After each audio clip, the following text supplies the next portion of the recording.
Buenas tardes, feliz lunes y feliz inicio de semana, como siempre os digo. Me paso hoy para aquí para hablaros de algo que es muy breve, pero creo que es muy importante a la hora de trabajar en consulta y concretamente a la hora de trabajar en consulta con menores.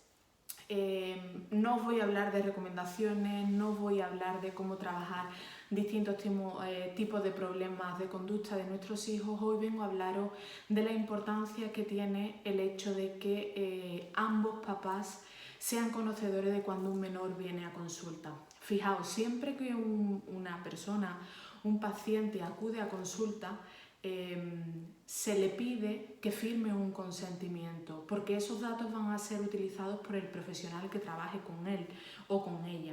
En el caso de los menores, como los menores, sean niños, sean adolescentes, no pueden responder por ellos mismos, debe ser un tutor legal el que conceda ese consentimiento. En el caso de los niños y las niñas, el consentimiento quien lo concede es el papá y la mamá. En caso de papás que estén casados, es el papá y la mamá. En caso de que los papás estén separados o en caso de que falten los progenitores, un tutor legal establecido por un juez. Vengo a hablaros de la importancia que tiene este tipo de documentación, sobre todo en caso de papás separados. Me he encontrado con muchos casos en consultas en los que uno de los dos progenitores trae al menor a consulta por un motivo determinado. Normalmente los casos de papás separados son complicados. ¿Por qué? Porque muchas de las veces el motivo que les trae a consulta es buscar un indicio o algo que les haga poder luchar por conseguir la custodia total del menor o de la menor. Debo deciros a los papás que me estáis escuchando, si estáis en este tipo de situaciones, o a profesionales de la psicología, concretamente de la psicología infanto-juvenil, que os estáis iniciando en este mundo, que es obligatorio presentar y recibir el consentimiento de ambos progenitores.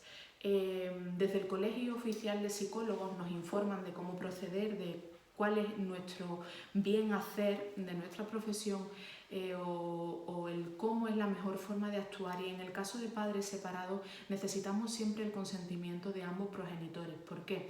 Porque si un juez no ha establecido que haya una separación tanto física como vinculante de uno de los progenitores con el menor siempre tendrá un vínculo con ambos progenitores. Voy a tratar de explicarme. Una cosa es la guardia y custodia y otra cosa es la patria potestad. La patria potestad es el derecho que se tiene sobre un hijo para poder gestionar, más o menos, no soy abogada, evidentemente, entonces puedo informaros más o menos de lo que a la información que nosotros recibimos como psicólogos. La patria potestad no es más que el hecho de poder como padre gestionar y buscar el bienestar de nuestros hijos, sea a nivel médico, a nivel psicológico, a nivel burocrático, sea como sea.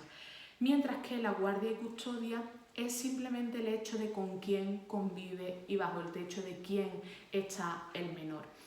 Hay muchos casos en los que la guardia y custodia es compartida, está una semana con uno y una semana con otro, y hay otros casos en los que hay una guardia y custodia en uno de los progenitores y se establece un régimen de visita por parte del otro progenitor.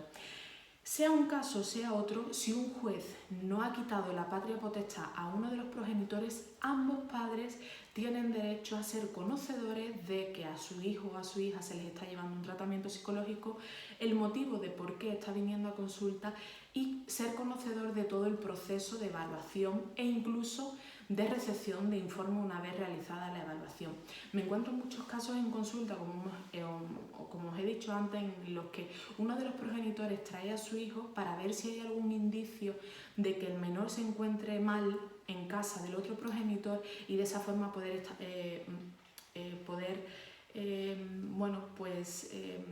hacer una denuncia en un juzgado, presentar una demanda, para solicitar la custodia completa del menor bajo su responsabilidad. En esos casos normalmente hay dos opciones. que el otro progenitor no ha sido informado del proceso terapéutico en el que se va a iniciar su hijo, o que el consentimiento ha sido falsificado por el progenitor que venga a consulta.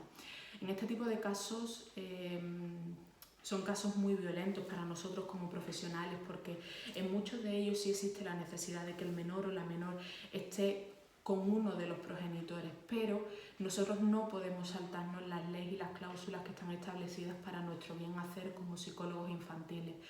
Y esto muchas veces supone un choque para los padres que vienen a la consulta a solicitar un informe para poder presentarlo delante de un juez. Nosotros nos vemos obligados, yo concretamente me he visto obligada a tener que rechazar varios casos ya que uno de los dos progenitores no ha sido informado. Queridos padres, no os extrañéis si os solicitan el consentimiento del otro progenitor.